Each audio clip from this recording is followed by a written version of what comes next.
Bismillahirrahmanirrahim. Assalamualaikum warahmatullahi wabarakatuh. Alhamdulillah rabbil alamin. Wassalatu wassalamu ala asyrafil anbiya'i wal mursalin wa ala alihi wa sahbihi ajmain, amma ba'd. Salam sejahtera untuk kita semua. Yang pertama, mari kita panjatkan puji syukur atas kehadirat Allah Subhanahu wa taala yang telah memberi kita nikmat kesehatan dan nikmat kesempatan untuk melakukan presentasi ini. Dan tak lupa pula kita kirimkan salam serta salam kepada baginda Muhammad Sallallahu Alaihi Wasallam, yang dimana menjadi suri toladan pedoman untuk kita untuk menjalani kehidupan kita. Semoga kita mendapatkan syafaat beliau di akhir kelak nanti, amin amin. Sebelumnya saya juga ingin mengucapkan terima kasih atas kesempatan yang diberikan kepada saya untuk tampil menjabarkan materi presentasi ini. Pada kesempatan kali ini saya akan menyampaikan materi presentasi yang berjudul perkembangan fisik motorik untuk anak usia dini. Baiklah, sebelum saya masuk pada materi presentasi tersebut, saya akan memperkenalkan diri terlebih dahulu. Perkenalkan, nama saya Adnan Zahran Suhardi dengan NIM 20030150060 dari kelas PJKRB Universitas Negeri Makassar, Fakultas Ilmu Keolahragaan. Sebelum kita melangkah lebih jauh tentang perkembangan fisik motorik pada usia dini, kita tahu terlebih dahulu apa itu motorik. Motorik merupakan perkembangan pengendalian gerakan tubuh melalui kegiatan yang terkoordinir antara susunan saraf, otot, otak, dan spinal cord. Perkembangan motorik anak terbagi atas dua bagian. Yang pertama ada motorik kasar dan motorik halus. Adapun unsur-unsur yang menentukan motorik kasar dan motorik halus ini adalah otot, saraf, dan otak. Menurut Beatty, kemampuan motorik kasar sebagiannya dimiliki oleh seorang anak usia dini yang berada pada rentang usia 4-6 tahun. Kompetensi tersebut terbagi menjadi 4 aspek, yaitu 1. Berjalan, berlari, melompat, dan memanjat. Perkembangan motorik halus pada anak mencakup kemampuan anak dalam menunjukkan dan menguasai gerakan-gerakan otot indah dalam bentuk koordinasi, ketangkasan, dan kecepatan dalam menggunakan tangan dan jari jemari mereka. Menurut Purlock, perkembangan fisik anak usia dini mencakup 4 aspek. Aspek pertama yaitu sistem saraf yang sangat berkaitan erat dengan perkembangan kecerdasan dan emosional. Yang kedua yaitu Challenger endoktrin yang menyebabkan munculnya pola-pola tingkah laku baru.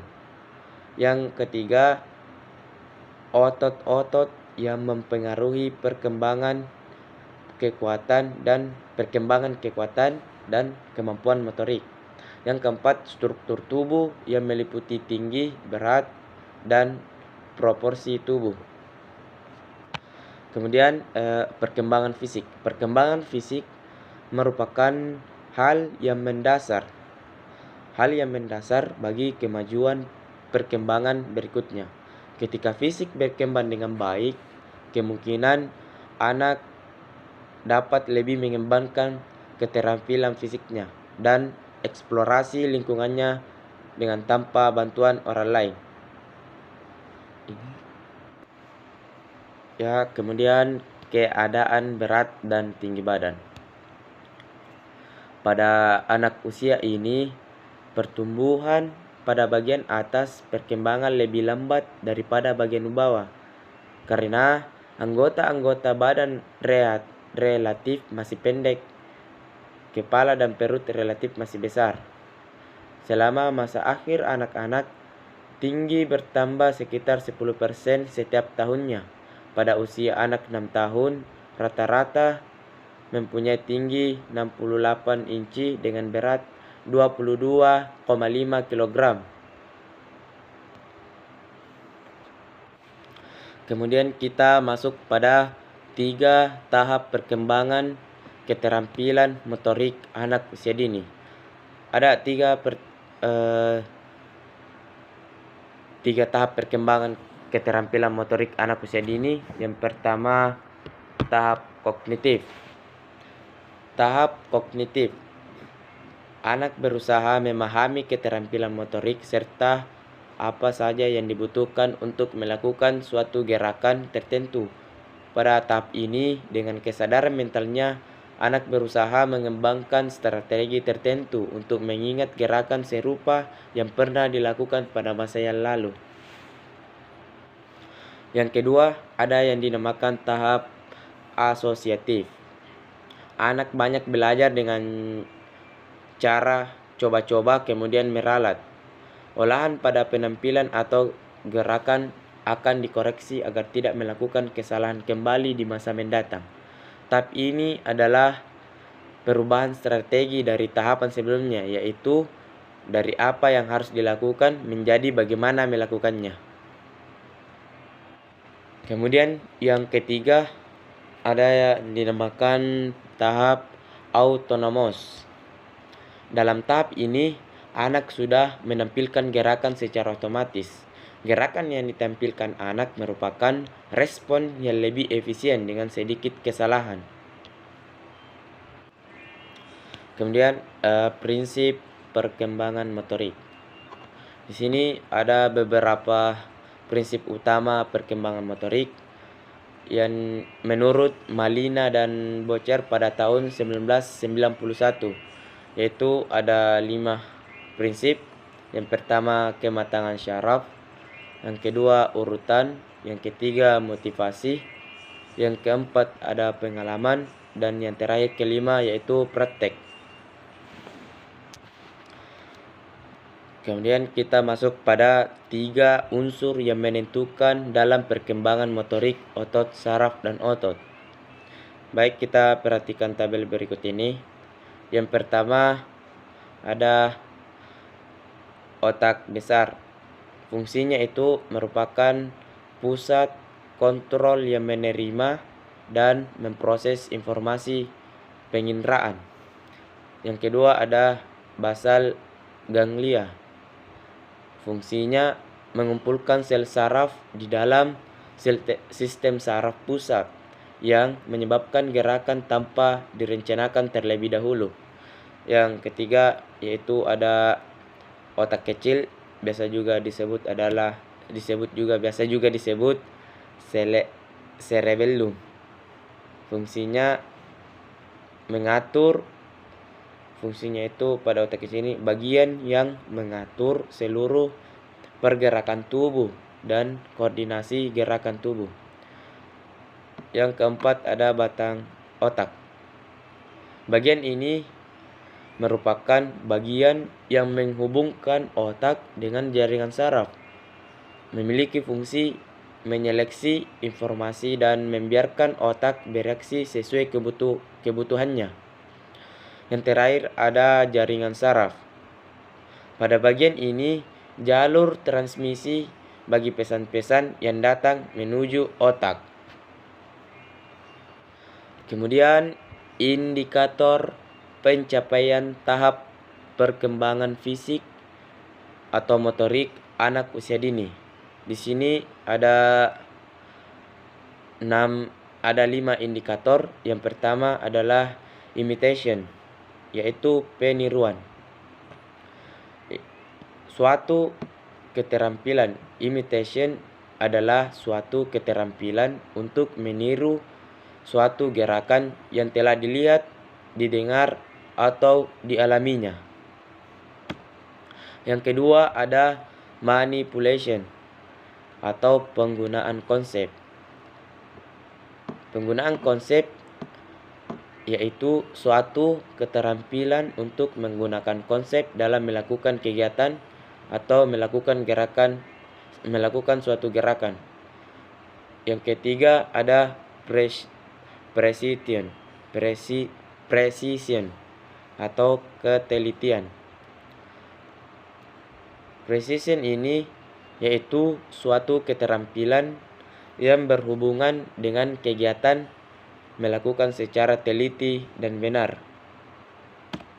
Yang keempat ada isolation, yaitu perangkaian. Suatu keterampilan untuk merangkaikan bermacam-macam gerakan secara perkembangan. Gerakan artikulasi ini menekankan pada koordinasi suatu rangkaian gerakan. Yang keempat ada naturalization atau kewajaran pengalaman, yaitu suatu keterampilan untuk melakukan gerakan secara wajar. Menurut tingkah laku yang ditampilkan, gerakan ini paling sedikit mengeluarkan energi baik fisik maupun psikis. Yang kedua ada keterampilan motorik kasar. Keterampilan motorik kasar merupakan keterampilan fisik yang melibatkan otot-otot yang besar. Tugas perkembangan jasmani berupa koordinasi gerakan tubuh seperti berlari, berjinjit, melompat, bergantung, melempar, dan menangkap, serta menjaga keseimbangan. Kegiatan ini diperlukan dalam meningkatkan keterampilan koordinasi gerakan. Kemudian keterampilan motorik halus. Keterampilan motorik halus merupakan keterampilan fisik yang melibatkan otot-otot kecil dan koordinasi mata tangan. Keterampilan motorik halus kebalikan dari keterampilan motorik kasar. Keterampilan motorik halus ditekankan pada koordinasi gerakan motorik halus. Dalam hal ini berkaitan dengan kegiatan meletakkan atau memegang suatu objek dengan menggunakan jari tangan. Gerakan yang merupakan otot-otot halus atau sebagian anggota tubuh tertentu yang dipengaruhi oleh kesempatan untuk belajar dan berlatih. Misalnya kemampuan memindahkan benda dari tangan, mencoret-coret, menyusun balok, menggunting, menulis, dan lain sebagainya. Di sini ada teori yang menjelaskan secara detail tentang sistematika motorik anak adalah dinamika sistem teori yang dikembangkan oleh Thelen dan Wittenayer. Untuk membangun kemampuan motorik anak harus mempersepsikan sesuatu di lingkungannya yang bisa memotivasi mereka untuk melakukan sesuatu dan menggunakan persepsi mereka tersebut untuk bergerak. Kemampuan motorik merepresentasikan keinginan anak. Ketika bayi dimotivasi untuk melakukan sesuatu, mereka dapat menciptakan kemampuan motorik yang baru. Kemampuan motorik baru tersebut merupakan hasil dari banyak faktor, yaitu perkembangan sistem saraf, kemampuan fisik yang memungkinkannya untuk bergerak, keinginan anak yang memotivasinya untuk bergerak, dan faktor lingkungan yang mendukung pemerolehan kemampuan motorik. Kemudian tujuan perkembangan motorik.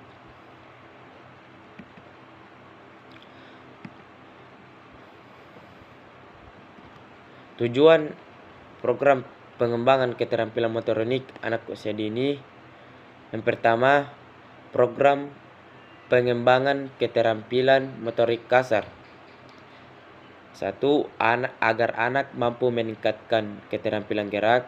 2. Agar anak mampu memelihara dan meningkatkan kebugaran jasmani. 3. Agar anak mampu menanamkan sikap percaya diri. 4. Agar anak mampu bekerja sama dengan baik.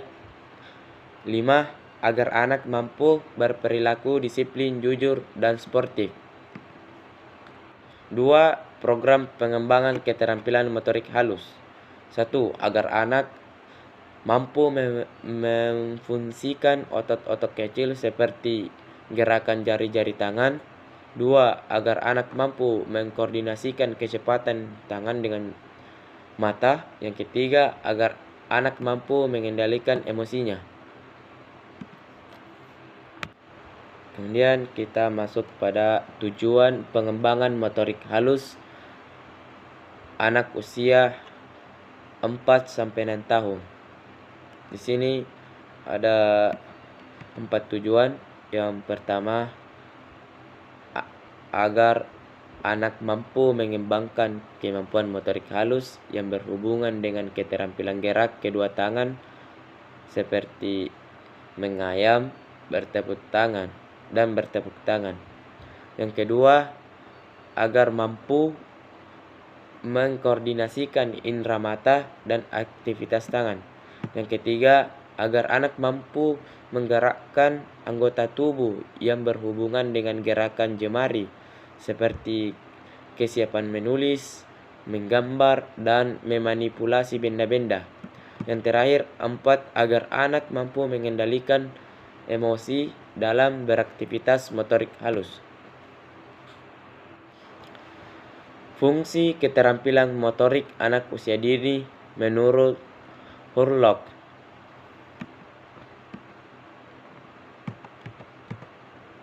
Di sini ada 4 fungsi keterampilan motorik menurut Hurlock. Yang pertama, ada keterampilan bantu diri. Keterampilan motorik ini harus dipelajari agar mendukung anak supaya mandiri atau mampu melakukan sesuatu untuk diri sendiri sehingga anak menjadi lebih percaya diri. Yang kedua, ada keterampilan bermain. Keterampilan bermain harus dipelajari dan dikuasai agar anak dapat bermain dengan teman-teman sebaya, teman-teman mereka, sehingga anak dapat diterima oleh teman-temannya atau untuk menghibur diri di luar teman-temannya. Yang ketiga, ada keterampilan bantu sosial. Anak harus memiliki keterampilan bantu sosial agar dapat diterima di dalam keluarga, sekolah, dan masyarakat. Keterampilan motorik ini sangat dibutuhkan untuk membantu pekerjaan rumah di dalam keluarga, membantu pekerjaan sekolah ketika di lingkungan sekolah, membantu pekerjaan masyarakat ketika ada di masyarakat. Yang keempat, ada keterampilan sekolah. Pada awal memasuki dunia sekolah, anak banyak diberikan kegiatan yang melibatkan keterampilan motorik seperti melukis, menulis, menggambar, menari, dan lain-lain. Semakin banyak dan semakin baik keterampilan yang dimiliki, maka semakin baik pula penyelesaian sosial yang dilakukan dan semakin baik juga prestasi di sekolahnya, baik dalam prestasi akademis maupun dalam prestasi yang bukan akademis. Kemudian, fungsi program pengembangan keterampilan motorik anak usia dini. Di sini hanya ada 2 fungsi program pengembangan keterampilan motorik anak usia dini. Yang pertama, fungsi model program pengembangan keterampilan motorik kasar. Dalam fungsi ini ada 6 fungsi. Yang pertama, pemacu pertumbuhan dan pengembangan jasmani, rohani, dan kesehatan untuk anak usia dini. Yang kedua, membentuk, membangun, dan memperkuat tubuh anak. Yang ketiga, melatih keterampilan dan ketangkasan gerak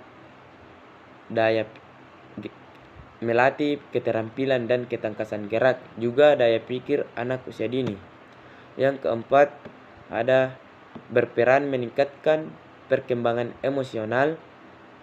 Yang kelima, berperan sebagai alat untuk meningkatkan perkembangan sosial. Yang keenam, ada menumbuhkan perasaan senang dan memahami manfaat kesehatan pribadi.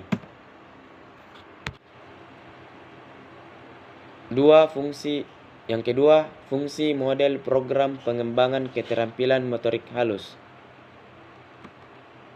Di sini ada 3 fungsi.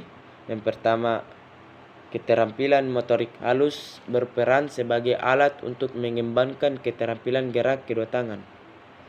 Yang kedua, keterampilan motorik halus berperan sebagai alat untuk mengembangkan koordinasi, kecepatan tangan, dan gerakan mata. Yang ketiga, sebagai alat untuk melatih penguasaan emosi. Kemudian fungsi perkembangan motorik halus menurut Mudito.